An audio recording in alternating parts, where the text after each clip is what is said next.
Hello my dear student. आप सब कैसे हैं? मैं उम्मीद है अच्छी हो, आप सबकी पढ़ाई अच्छी चल रही होगी। आज हमारा जो ये वीडियो है बना रहे हैं, जो क्लास है, ये हमारा जो फोर्थ सेमेस्टर है BSc AG, इनका जो पेपर है renewable energy and green technology. ठीक है, ये जो पेपर है इसमें बहुत ही इंपॉर्टेंट क्वेश्चन है, उसको आप देख लीजिए इस क्लास में। ये क्वेश्चन आपके पेपर में जरूरी सब फंसेंगे, ठीक है, 100%। और दूसरे स्टूडेंट को भी शेयर कर दीजिए जिससे वो उनको भी फ़ायदा हो जाए। और अगर आपने मेरे चैनल को अभी तक सब्सक्राइब नहीं किया है तो आप मेरे चैनल को सब्सक्राइब कर लीजिए, क्योंकि आने वाले जो भी हम वीडियो आपको डालेंगे वो आपको टाइम से मिलते रहेंगे और आपका फ़ायदा होता रहेगा। ठीक है, तो चलिए पहला क्वेश्चन है हमारा। पहला क्वेश्चन है, भारतीय प्राणी सर्वेक्षण की स्थापना कब हुई थी? ठीक है, इंडियन जो हमारा सर्वे जूलॉजिकल है, इनकी स्थापना कब हुई थी? 1916 में हुई थी।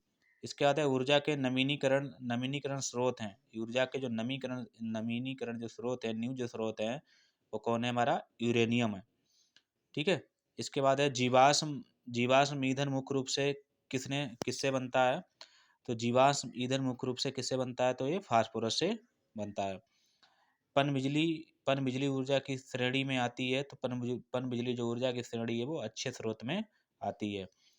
कोयले की निम्नलिखित श्रेणियों में से किसकी गुणवत्ता बेहतर होती है? तो एंथ्रेसाइड जो कोयला होता है उसकी अच्छी होती है। जलता कोयला पर्यावरण में कौन सी गैस छोड़ता है? तो जलता जो कोयला है तो पर्यावरण में CO2 और सल्फर गैस छोड़ता है। ठीक है, कार्बन डाइऑक्साइड और सल्फर गैस को छोड़ता है। गैर ऊर्जा का स्रोत होता है कोयला। गैर ऊर्जा का स्रोत कौन है? कोयला है। देश का पहला जैव ईंधन इथेनॉल संयंत्र कहाँ स्थापित किया गया था? तो हमारा सिक्किम राज्य में स्थापित किया गया था। भारत में सबसे पहले सौर तालाब का विकास कहाँ हुआ था? कहाँ पर हुआ है? भारत में सबसे पहले सौर तालाब का विकास कहाँ पर हुआ है?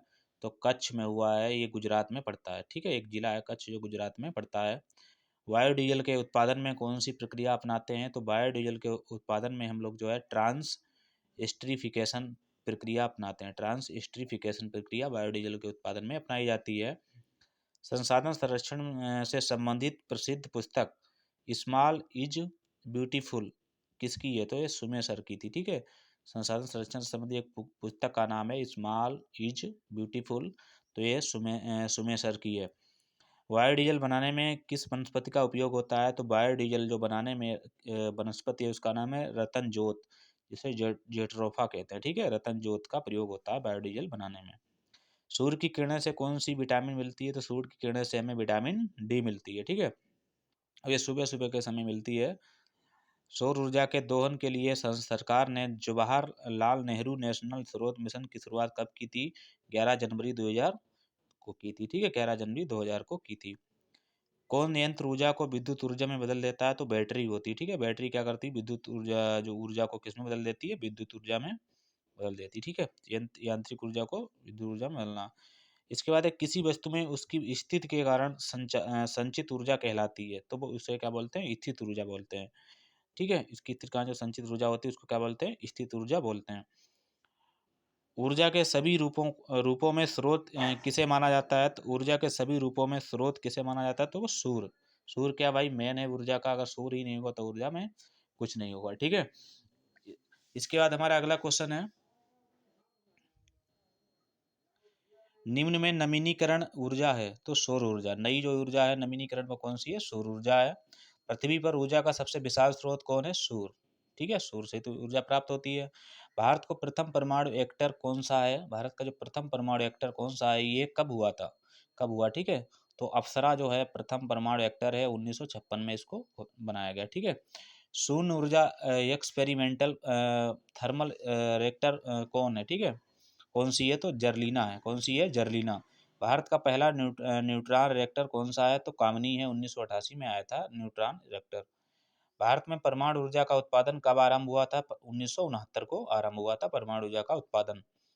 भारत में परमाणु ऊर्जा का शुभारंभ कहाँ से हुआ है? तो परमाणु ऊर्जा का जो शुभारंभ है वो तारापुर, महाराष्ट्र में पड़ता है, तारापुर वहां से हुआ है।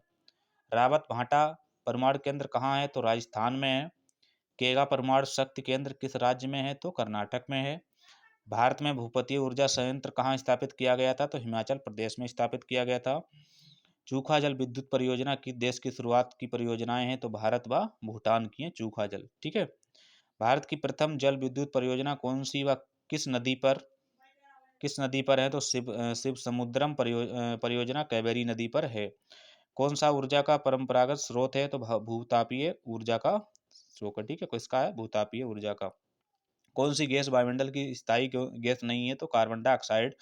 कौन सी ऊर्जा से सबसे कम वायु प्रदूषण होता है? तो सौर ऊर्जा से सबसे कम वायु प्रदूषण होता है। गवर्नमेंट भी इस पे जोर दे रही है, इससे वाहन भी आने लगेंगे। संयुक्त राष्ट्र पर्यावरण कार्यक्रम का मुख्यालय कहाँ स्थित है? तो नैरोबी। नैरोबी हमारा केन्या जो है उसमें पड़ता है, ठीक है।